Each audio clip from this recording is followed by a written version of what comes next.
예, 이제 시승기 찍고 돌아갑니다. 오늘은 제 차 실내만 찍었어요. 근데 3일째 만에 찍었네요. 그저께는 이 실내 찍으러 오다가 KA 만나서 그냥 돌아갔고요. 찍다가 배고파서. 그리고 어저께는 여기 오긴 왔는데 저 이상하게 저 컨디션이 안 좋아갖고 목이 아파갖고 안 찍고 그냥 돌아갔고요. 그렇습니다. 그러니까 이게 웃긴 게, 만약에 이게 시승차였으면은 제가 컨디션이 좋든 안 좋든 어떻게든 찍었을 거예요. 죽이 되든 밥이 되든. 근데 이게 제 차니까 아무 때나 찍을 수 있잖아요. 그러니까 뭐 어저께 와도 하기 싫은데 뭐 다음에 하지 하다가 3일째 만에 찍네요.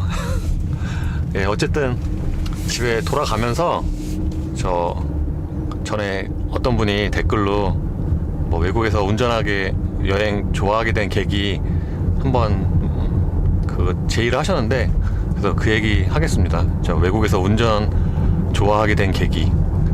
제가 원래 어릴 때부터 무슨 지도나 외국 같은 거에 좀 관심이 많았어요. 제가 초등학교 4학년 때, 저희 때는 그 사회과 부도라고 있었는데 그 맨 뒤에 보면은 그 나라와 이제 수도가 적혀 있었거든요.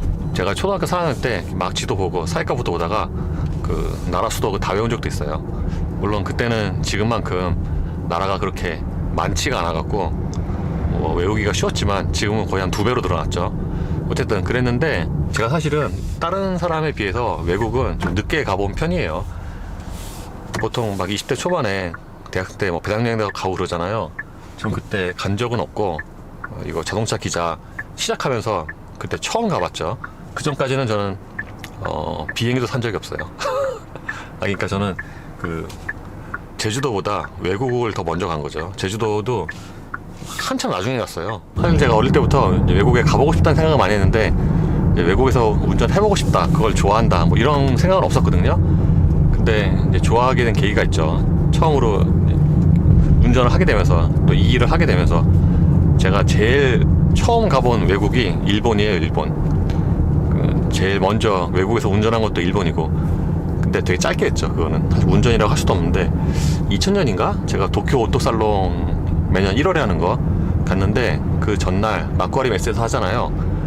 그 근처에 있는 주차장을 이렇게, 전날이니까 시간이 좀 있어서 돌아다니고 있는데, 그 마침 그때 그 옆에 건물에서 무슨 뭐 막 행사가 하더라고요. 그래서 저게 뭔가 했더만 혼다 라이프 덩크 그 신차 발표했어요. 그 혼다 라이프의 뭐 약간 좀 튜닝 버전 덩크. 그래가지고 사람들이 막 나오더라고요. 그래가지고 뭔가 했는데, 마침 그때 또 우연하게 거기서 그 자동차 회사 사람, 홍보대행 사람인지 하여튼 모르겠는데 만나서 막 이렇게 얘기하다가, 영어 잘 못해요. 저도 못하고. 이렇게 막 하다가 그때 마침 주차장에 혼다 라이프 덩크가 몇 대가 있었어요. 그래가지고 우리도 좀 타보면 안 되냐. 그래가지고 아주 잠깐은 된다. 그래서 주차장에서 한 15초 정도 운전했습니다. 15초. 여기서 여기까지. 그게 이제 첫 번째로 운전한, 외국에서 운전한 거고요. 뭐 그때까지도 아무 생각 없었죠. 두 번째가 2002년인가 제가 그 호주의 피렐리 타이어 출장을 갔는데, 그때 저거였어요. 피렐리 타이어 P0 네로가 처음으로 글로벌 런칭된 거. 그때 그 처음으로 갔죠. 일주일 동안 타이어 출장이니까 이제 그거 역시도 운전인데, 운전은 뭐 아주 많이 해본 건 아니에요. 요만한 그 간이 트랙에서 차마다 바꿔가면서 P0 네로 타보는 건데, 거기서도 하고, 그리고 또 폐쇄된 일반 도로, 그냥 일반 도로가 아니라 그 출장을 위해서 그 일반 도로를 잠시 폐쇄를 했거든요. 거기서 또 잠깐 운전해본 거. 그게 전부라서 그것도 역시 뭐 이렇게 운전을 아주 많이 한 건 아니죠. 제가 본격적으로 외국에서 좀 제대로 운전을 해본 게 그 2002년 가을에 아우디 A8 출장이었는데, 그게 이제 독일에서 했죠. 그때 처음으로 제가 유럽을 가본 거고, 이제 아우토반도 처음 달려본 건데, 그때는 그 며칠에 걸쳐서 운전을 좀 많이 했어요. 저도 이제 아우토반 뭔지는 알고 있잖아요. 무제한 구간도 있고 달려보니까 좋더라고요. 노면도 되게 좋고 1차로에서 지금보다 더 잘 비켜줘요. 요즘에는 그 2000년대 초반만큼 그렇게 1차로에서 팍팍 비켜주는 느낌은 아닌데, 그 2000년대 초반 대략 20년 전에는 지금보다 훨씬 더 잘 비켜줬거든요. 그래가지고 좋더라고요. 근데 이거 역시도 그 일로 간 거기 때문에 뭔가 되게 외국에서의 뭐 여행 또는 운전에 팍 꽂히게 된 계기는 아니에요. 제가 이제 제대로 꽂히게 된 거는 저거죠. 그로부터 이제 시간이 좀 한참 흘러서 2010년에 제가 처음으로 개인적으로 차를 빌렸는데 그게 2010년이에요. 2010년 가을 파리 모터쇼 열렸을 때. 그 2010년 이전까지 제가 프리랜서를 한 4년 정도를 하면서 진짜 하루도 안 쉬었거든요. 하루도 안 쉬고 되게 나름 열심히 일을 했는데 그렇게 한 4년 정도 일을 하니까 안 쉬고 뭔가 사람이 좀 지치더라고요. 그래가지고 안 되겠다. 모든 걸 다 놓고 이렇게 살아서 뭐 하냐. 잠깐 쉬자. 잠깐이 아니고 제가 한 보름 쉬었죠. 보름 동안 간 건 아니고 그 보름 중에서 일주일을 할애를 해갖고 놀러 가자. 그래서 처음에 되게 막 고민했어요. 막 진짜 그냥 관광이나 휴양 목적으로 무슨 동남아 섬에 갈까 하다가 그래도 자동차 기자가 뉘르부르크링 한번 가봐야지 해가지고 거기로 가기로 했죠. 제가 진짜 그 2000년대 초반부터 언젠가는 뉘르부르크링 가는 출장이 있을 거야 라고 기대를 많이 했거든요. 근데 없더라고요. 그래서 내가 진짜 더럽고 치사해서 그냥 내 돈으로 간다 해갖고 가게 됐죠. 근데 독일로 비행기 타고 간 건 아니고요. 그때 당시에 이제 같은 업계에 있는 후배가 도요타 프랑스 출장에 가 있어갖고 같이 가서 하기로 했죠. 그 당시만 해도 제가 뭐라 그러죠? 이제 수입이 많고 적고를 떠나서 그렇게 외국에 막 이제 개인적으로 간 적이 없기 때문에 거의 뭔가 또 유럽이 더 물가가 비싸잖아요. 거기 가서 돈을 쓰는 자체가 뭔가 되게 좀 부담스럽더라고요. 그 초창기에는, 아주 초기에는. 지금이야 이제 아무 느낌이 없지만 그렇더라고요. 그래가지고 이왕이면 저 후배랑 반땅하면은 좀 비용 좀 아낄 수 있지 않을까 해갖고 거기서 만나서 같이 가기로 했죠. 이제 그 당시에는 제가 무슨 뭐 예약이라든가 뉘르부르크링 그 퍼블릭 대 이런 것도 잘 몰랐어요. 그냥 뉘르부르크링만 알지. 가면은 뭐 달릴 수 있겠지. 이렇게 되게 막연하게 하고 갔죠. 그래서 파리에서 만나갖고 렌터카도 예약을 안 했어요. 그 2010년에는 뭐 이렇게 다른 뭐 예약이라는 뭐 그런 개념도 별로 없어갖고 갔는데 그때 제가 리옹역인가에 갔는데 예약을 안 하고 가니까 뭔가 일단 차가 없고 있어도 되게 비싼 차들만 있고 그렇더라고요. 안 되겠다. 공항에 가면은 렌터카가 더 많겠지. 더 많잖아요. 크니까. 가서 그때 리옹에서 또 버스 타고 저기 공항 갔죠. 공항 가니까 확실히 좀 차가 좀 있긴 있더라고요. 근데 예약을 안 하고 가니까 되게 비싼 거예요. 보통 외국 사람들이 와갖고 알파로메오를 잘 안 빌리잖아요. 좀 비싸니까. 근데 제일 만만한 게 그 당시에 알파로메오 미토밖에 없었어요. 미토 제일 작은 거. 그거 좀 비쌌어요. 그거 둘이 반땅을 하니까 좀 낫지. 좀 비쌌죠. 어쨌든 저는 뉘르부르크링 가려고 왔는데 렌트카 비싸서 못 갈 순 없잖아요. 안 빌려서. 그래가지고 둘이서 해서 그거를 빌려서 그때 그거 검은색이었어요. 디젤. 뭐 그 당시에 뭐 다 디젤이죠. 공항에서 운전을 해서 이제 쭉 빠져나왔는데 저는 그때의 기분에 그거에 이제 꽂혀갖고 지금도 그렇게 좋아하고 다니는 것 같아요. 그게 이제 어떤 기분이냐면은 사실 그 이전까지만 해도 외국에서 운전을 안 해본 게 아니잖아요. 이제 출장으로 가서 운전을 이렇게 많이 해봤단 말이에요. 외국에서, 특히 유럽에서. 근데 그거와는 이제 느낌이 완전히 다른 거죠.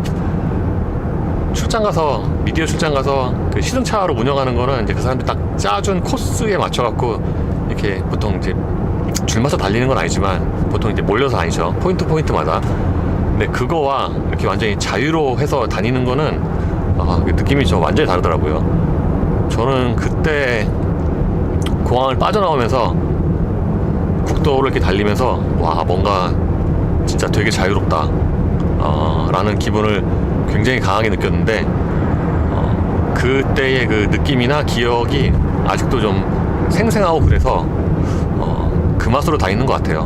뭔가 저는 뭐 여행이 막 되게 재밌다 뭐 그런 건 아니고 제가 뭐 무슨 뭐 관광 명소 이런 걸 다니는 건 아니잖아요. 그냥 저는 순수하게 그 외국에서 이제 자유롭게 운전할 때 그 느낌을 갖고 다니는 건데, 어쨌든 그 첫 번째 그 기분이나 느낌이 굉장히 강렬해서 그걸로 아직까지 다니고 있는 것 같습니다. 그게 이제 지금까지 외국에서 운전하고 있는 뭐 이유인 것 같아요. 가장 큰. 사실 외국에서 이렇게 운전하는 거는 뭔가 이 경제 논리로 보면은 이건 무조건 마이너스거든요. 이게 그냥 보통 마이너스가 아니라 무조건 몇 배로 마이너스예요. 특히 지금 같은 경우에는. 왜냐하면은 일단 외국에 가면은 돈을 쓰죠. 돈을 조금 쓰는 게 아니라 좀 많이 쓰죠. 그래서 일단 그걸로 1차로 마이너스고요. 갔다 와서 그걸로 어느 정도의 뭐 비용을 뽑냐 하면은 거의 못 뽑아요. 아시겠지만 이게 시승기가 아니고 그냥 일반 여행기 영상은 뭔가 이렇게 조회수가 그렇게 많이 나오는 게 아니어서 뭐 거의 비행기값은 둘째치고 대략 톨비 정도나 할까? 그래서 무조건 마이너스예요. 거기다가 제가 여기서 비어있는 시간에 우리나라에서 무슨 메이저 신차가 나온다거나 그러면 그것도 못 하잖아요. 그럼 또 마이너스고. 그래서 이게 몇 배로 마이너스이기 때문에 경제 논리로 따지면은 이거는 안 가는 게 이득이죠. 그런 여행은. 그럼에도 불구하고 제가 가는 거는 한마디로 좀 심심하기 때문이죠. 뭐 저의 이론은 그렇습니다. 돈을 열심히 벌어서 모아서 나중에 좀 편하게 사는 것도 좋지만, 제 생각에는 좀이라도 힘이 있을 때, 젊을 때, 에너지가 있을 때 열심히 돌아다니는 게, 노는 게 더 낫지 않나. 그렇기 때문에 그동안 열심히 다닌 것 같아요. 다니면서 사실 되게 좀 힘들기도 했는데 몸이 피곤하고 돈도 많이 쓰고, 근데 별로 후회는 거의 없습니다. 제가 유튜브 시작하면서는 별로 따져보진 않았는데 그 프리랜서 시절에 대략 한 2010년부터 2015년 말까지 대략 내가 저거 얼마 썼나 계산해 본 적이 있거든요. 대략 한 3천만 원 정도 썼더라고요. 그 한 5년 동안. 뭐 어떻게 생각하면은 되게 많이 쓴 것 같고, 어떻게 생각하면은 뭐 별로 안 쓴 것 같고, 5년 동안이니까. 그렇습니다. 초창기에는 보통 1년에 한 번 하면은 많이 하는 거죠. 뭐 그 이상 가기가 힘들었어요. 왜냐하면은 시간도 시간이고 프리랜서 하니까 그래도 먹고 살아야죠. 그 당시에 뭐 저기 유튜브 영상도 찍지 않았으니까. 그리고 돈도 돈이고 이제 그 부담이 돼갖고 잘해야 뭐 1년에 한 번. 그래서 제가 생각을 한 게, 이제 1년에 한 번, 두 번 가끔 이제 출장을 가잖아요. 외국 출장. 저거를 좀 적극적으로 이용하자. 왜냐하면은 그 외국 출장, 미디어 출장 가면은 업체 쪽에서 또는 저쪽 본사 쪽에서 비행기 표를 대주잖아요. 그럼 저거를 비행기 표를 딜레이를 시켜갖고 더 있다 오자. 그러면 저 비행기 값은 굳으니까. 그래서 초창기에는 처음에 전화해갖고 바꿔줄 수 없냐라고 물어보기도 했고요. 그게 좀 시간이 가면서 뭔가 약간 또 트렌드가 바뀌어갖고 그렇게 안 되는, 그러니까 바꿀 수 없는 표가 되게 많아졌어요. 지금은 거의 바꿀 수 없어요. 초창기에는 뭐 추가 요금을 내도 그래봐야 막 20만원, 30만원 딜레이 하는데, 그랬는데 지금은 굉장히 저렴한 표로 다 끊어서, 그 예를 들어서 재작년에 그 폭스바겐 출장 있잖아요. 그게 비즈니스는 비즈니스인데 루프트한자 그거 굉장히 저렴한 거거든요. 그 폭스바겐 본사에서 끄는 거기 때문에 그 비행기표 딜레이를 시키려면은 그 우리나라 업체에서 리턴을 주잖아요. 그러면 거기에 우리나라 그 그 여행 업체가 있어요. 여행사. 그래서 거기다 전화를 해갖고 이거 돌아오는 비행기 날짜 저 바꿀 수 있냐, 딜레이 할 수 있냐 그러면 거의 그렇게 얘기해요. 이거 못 바꾼다. 이거 워낙 저렴한 표라서 굳이 바꾸려면 돈 무지하게 많이 든다. 그렇더라고요. 그래도 그 전에도 바꾸는데 제가 한 60만 원 들었는데, 재작년 같은 경우에 폭스바겐 그거 얼마예요? 그러니까 160, 그때 1만 원이었나? 그 비행기표 딜레이 시키는 게. 이야, 진짜 161만 원이면요, 뭐 날짜에 따라 좀 다르긴 하겠지만 막 경유해서 가는 거 있잖아요. 동방항공 막 싼 거 끊으면은 막 170 이 정도면 가는데, 비즈니스가. 그래서 했죠. 그래도 다시 갔다가 오는 거보다 그냥 거기서 비싸도 바로 이어서 가는 게 나으니까.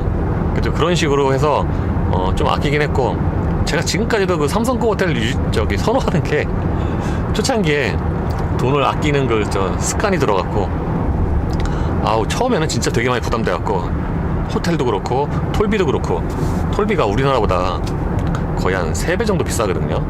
체감상 한 3배 4배 특히 이탈리아 프랑스 그래서 그 습관이 들어갔고 아직도 그러고 있는 거죠. 그래서 거기서 운전하다가 우리나라 오면은 톨비가 되게 저렴해요. 다른 나라에 비해서도 저렴하고 어쨌든 그때 2010년에 샤를르 드골 공항에서 미토를 빌려서 뉴르부르크링을 찍고 갔죠. 그 당시만 해도 저 스마트폰이 없었어요.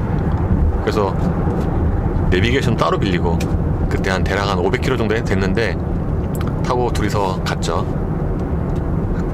그 프랑스 고속도로가 뭐 지금도 그렇지만 외곽으로 갈수록 통행량도 별로 없고 저 그때 처음 알았어요.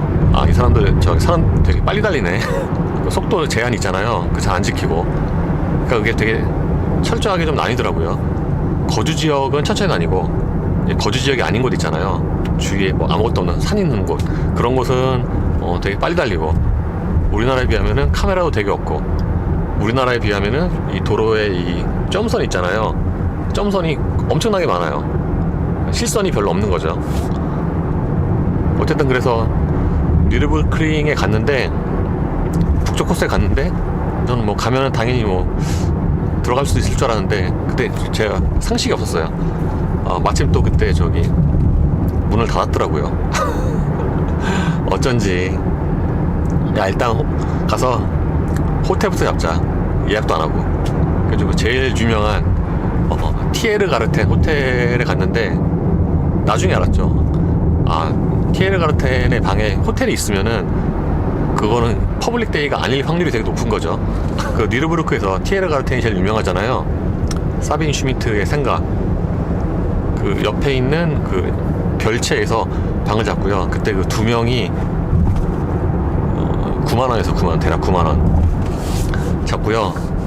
돌아다녔는데 문을 안 열더라고요. 그래서 저쪽에 그 링베르크 가서 그때 막 물어보니까 오늘은 문 안 연다. 저희 내일 오후에는 가야 되는데 그래서 그때 달리지도 못하고 그냥 파리로 돌아온 쓸쓸한 기억이 있습니다.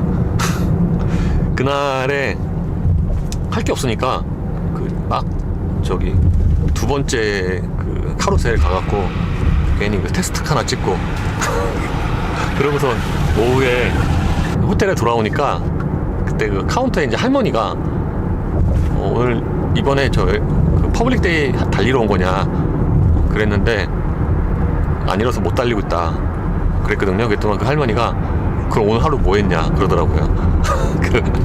그 말이 얼마나 웃긴지. 제가 그런 줄 알았나요? 그때 하도 상식이 없을 때라서 가면은 뭐 항상 달리는 줄 알았죠. 알고 보니 뉴르부르크 홈페이지에 이게 다 나와 있더만요. 에휴.